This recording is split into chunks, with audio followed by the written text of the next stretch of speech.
Who are the people of the Most High? Israelites. Shalom.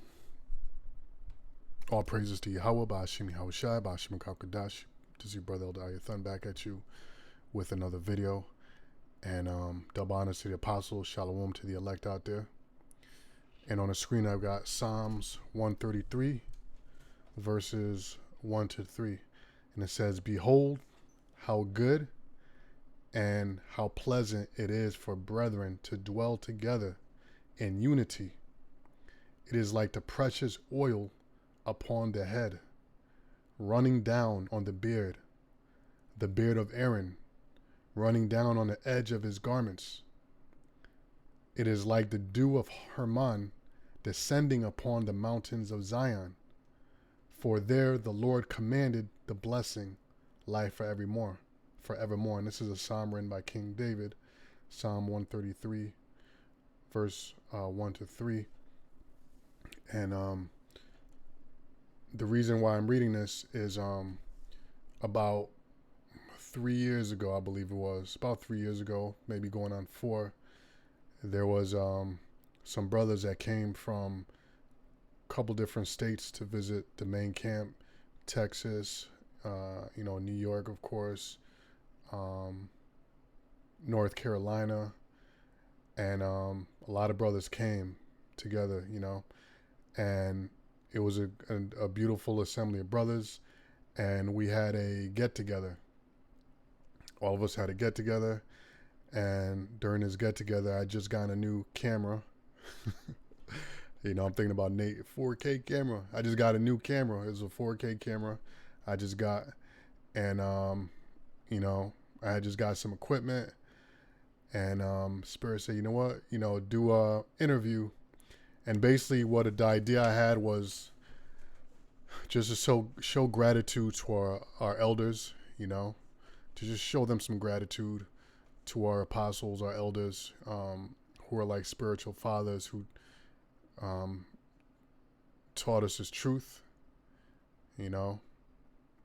planted the seed. And so what I did is I asked a good number of the brothers there. I asked them, first I asked them, what are they looking forward to in the kingdom of heaven? What is it they're looking forward to? And I also asked them, out of the apostles, what are the attributes that they resonate the most or that they admire the most about each apostle? And I had this video in my, I had it for about, like I said, 3 or 4 years. And even a couple brothers asked me, like, yo, when you going to put it out? And, the Spirit just never had me. I moved since then and whatever. The Spirit just never had me put it together, because there was a lot of footage and I would have to like go through it and, like assemble it and cut it up and all that stuff. And I don't know, the Spirit just wasn't really on me heavy to do it. And I said, like one day the Spirit's going to get on me to actually, when it's a good time to upload it, to upload it. So now Spirit's telling me it's a good time to do it.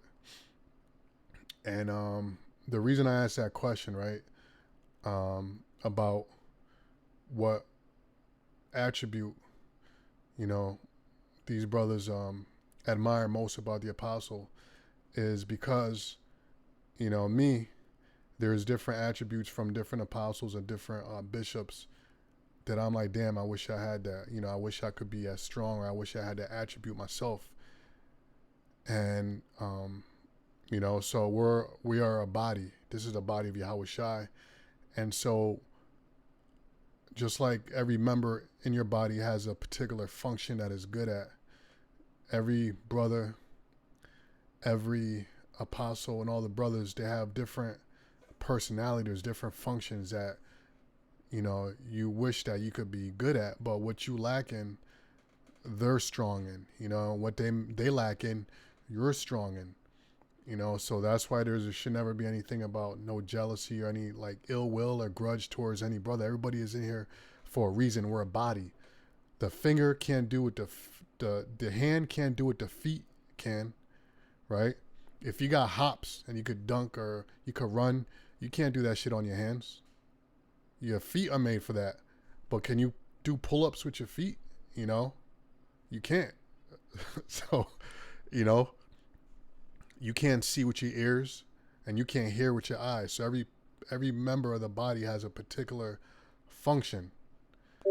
And when one part of that body is off, it throws the whole body off. And this is why what happens when you feel something off in your body, you have to take care of it. You'll take herbs, you'll fast, you'll do whatever you have to do. So it's just like in a body of Yahawashi. If something is off with one member of the body, then you know, you got to take the necessary precautions. And sometimes that brother got to be rebuked. You know, some measures may have to be taken, you know, for that brother to get right, because it's a member of the body. It affects the whole body.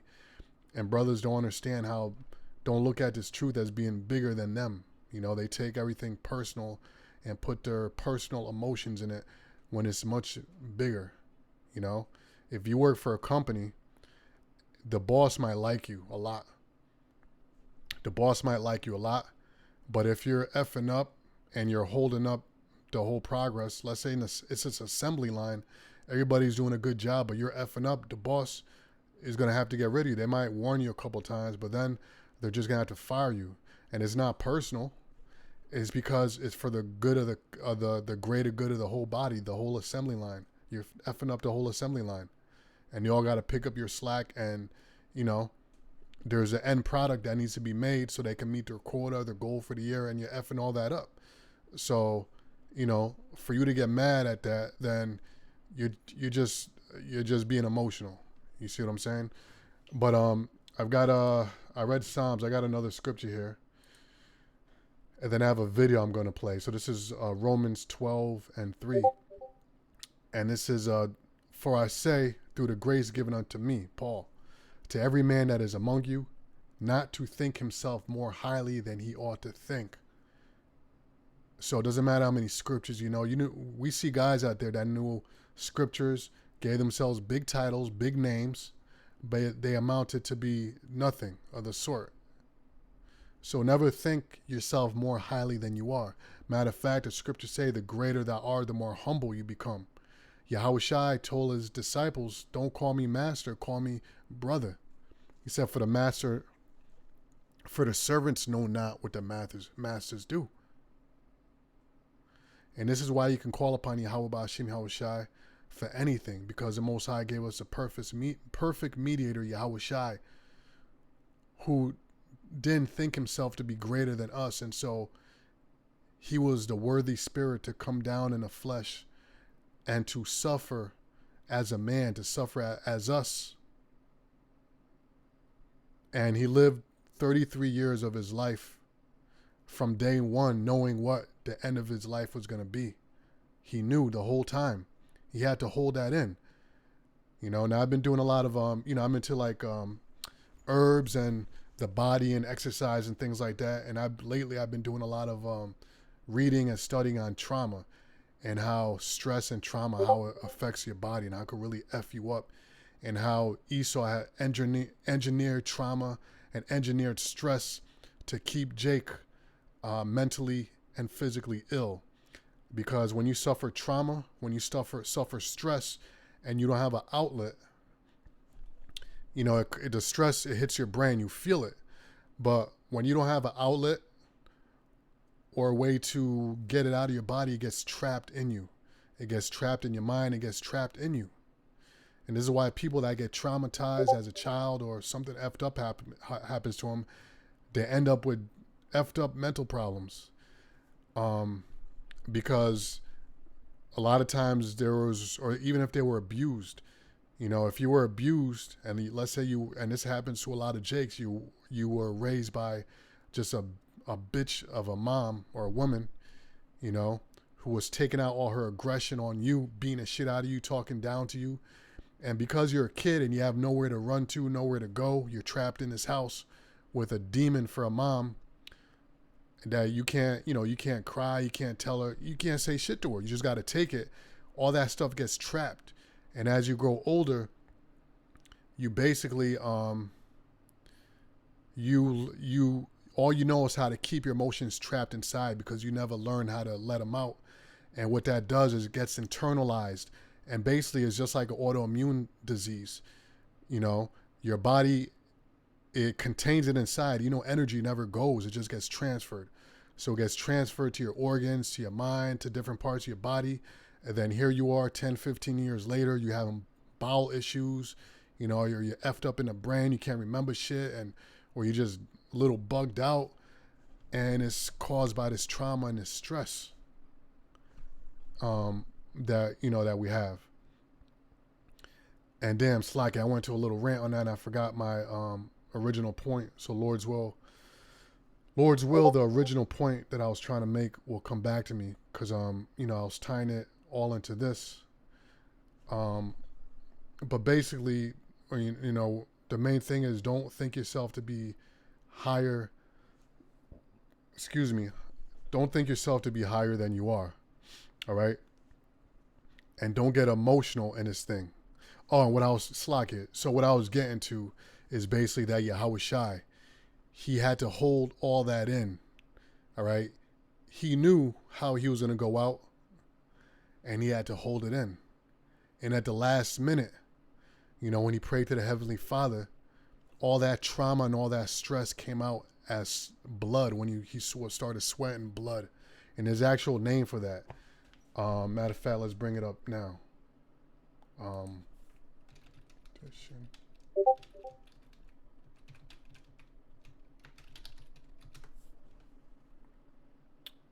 Yes, it's called hematidrosis. Is a rare condition where blood is excreted through sweat glands, often in response to extreme stress or anxiety, and is thought to occur when the capillaries rupture and blood seeps into the sweat glands. Man. Let's read it. Let's go more into it. Hematidrosis is a rare condition where blood is excreted through the skin along with sweat, appearing as blood droplets or bloody sweat. Causes extreme stress or anxiety, the body's fight or flight. And man, bro, all of us, we in that fight or flight mode. It's, man, the Lord got to just get us the F out of here. That's why the book of Revelation, when John said that Yahawashi took away all tears, you know, because our bodies is in constant high alert mode, constant fight or flight mode, especially Jake, you know, and in his truth, especially, we're in constant fight or flight mode. Your nervous system, that comes from your amygdala in your brain. That controls your emotions, your stress, your fear, your anxiety. And bro, I feel it, man. I feel that shit, you know? Like ringing in your ear, ringing in your head. Or sometimes you feel a little, you feel like you're a little spaced out for a minute. And it's because that fight or flight mode is in constant high alert and it's not good. It's basically PTSD. It's basically what it is. You know, extreme stress or anxiety, the body's fight or flight response can cause capillaries to rupture, leading to blood seeping into the sweat glands because all that pressure that's built up. You know, some heavy stuff, bro. Oh, check this out, man. I didn't even know this was here, brother. Historical and religious significance. The phenomenon of sweating blood has been described in religious and texts and mythology, with the Bible mentioning Yahawashi sweating blood in the Garden of Gethsemane. That's exactly what happened.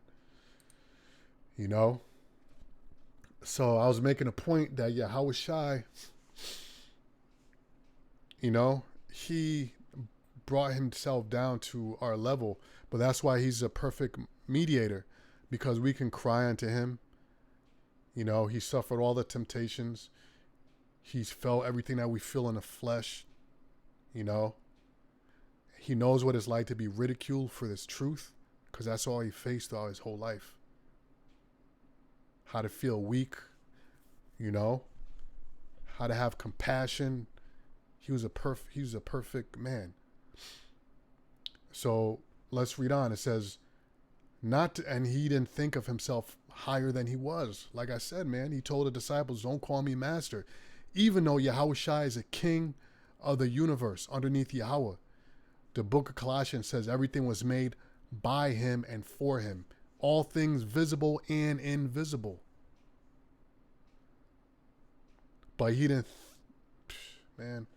It says not to think of himself more highly than he ought to think, but to think soberly. Yeah, bring your ass back down to earth. But to think soberly. And this is why the Most High puts his men through the shit that he puts them through. Because there is a day that's going to come when the Lord said he's going to give fame. He's going to give his men fame. And so he has to drag the elect through the mud of humility. Through the mud of being humble. Drag them down.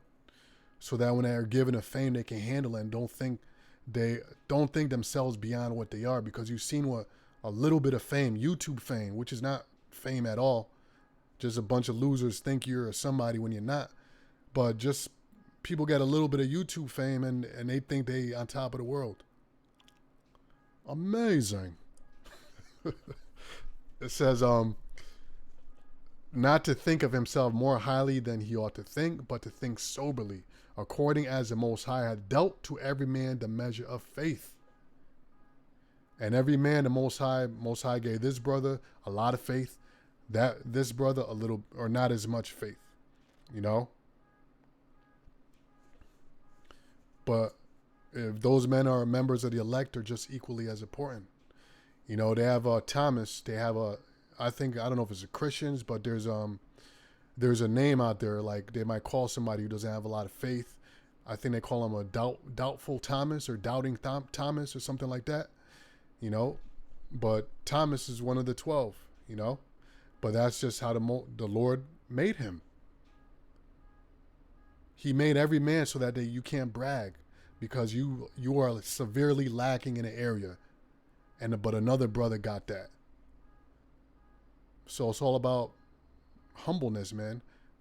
Until we get the new bodies, we're not going to be perfect. That's when the corruptible, which is what we're clothed with corruptible bodies and a corruptible mind. When we get to new bodies, when we complete that circle and make it out of here, Lord's will, the elect, then we will have the incorruptible. You know? And even then, we're going to have the spirit of humbleness. Because the Lord is going to remind us, the scriptures tell you that once a year, the Lord is going to remind us of Yahawashi's, the crucifixion. And we're going to be ashamed. We're going to be humbled. We're going to remember all the shit that we did. Because all of us has come short of the glory. None of us accomplished what Yahawashi did as perfectly as he did it. You know? Remember, we're made righteous through the blood of Yahawashi. Not of our own. You know? So anyway, let me read on. It says, according as the Most High had dealt to every man the measure of faith, verse 4, for as we have many members in one body, and all members have not the same office. So we, being many, are one body in Yahawashi. And every one members one of another.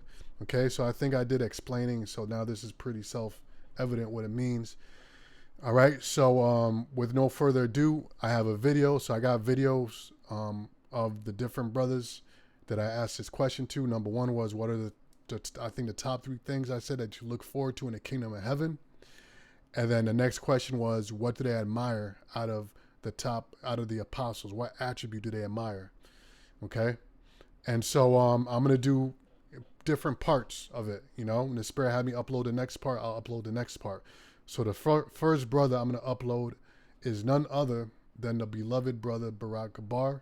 So I'm going to upload him first. So, you know, with that, I'm going to say Shalom. All praises to Yahweh, Ba'ashim Yahushai, Ba'ashim, Rakak Wadash, Shalom. All right, get the jitters out, man. Yeah, so, you know, You I know. was nervous in the butt, man. Nah, Spirit man. took over, All you man. gotta do is say lock in. That's it. We We good? I mean, shit, we do this every week, man. That's it. Lock in. Lock in, baby. You got to tune in and let the Holy Spirit take control. That's right. Right? Because the scripture say, take no thought which ye shall say, for in that hour it shall be given unto thee, which ye shall say. Shalom, shalom. Shalom, shalom. So, brother, Bakusha, introduce yourself. Hey. Not that you need introduction, but Good, man. I'm humbled and honored. I'm Barak Bar, right? Bon Yahawada, Bon Yasha'Allah, right? Kal Halayim, Yahawashi, Yahawashi. question is, in the kingdom of heaven, when we get into the kingdom of heaven, what are the top 3 things that you're looking forward to? Right. The 3 things I'm looking forward to in the kingdom of heaven is righteousness, right? Peace, right? And new bodies. Okay. Righteousness, and we're going to get into it. 2 Peter chapter 3, verse 13. Nevertheless, we, according to his promise, right? The promise that he gave to our forefathers, Abraham, Isaac, and Jacob, look for new heavens and a new earth. Because contrary to popular belief, if you don't know, this is the kingdom of hell. Why is this the kingdom of hell? Because the wicked bear fruit. When the wicked bear fruit, the people mourn. All the foods are genetically modified. Everything is not natural, right? So this is the kingdom of hell. Everything is artificial. The way people think, act, live is according to the ways of the wicked. So this is the kingdom of hell. But the kingdom that we're looking forward to, where dwelleth peace, righteousness, and new bodies, right?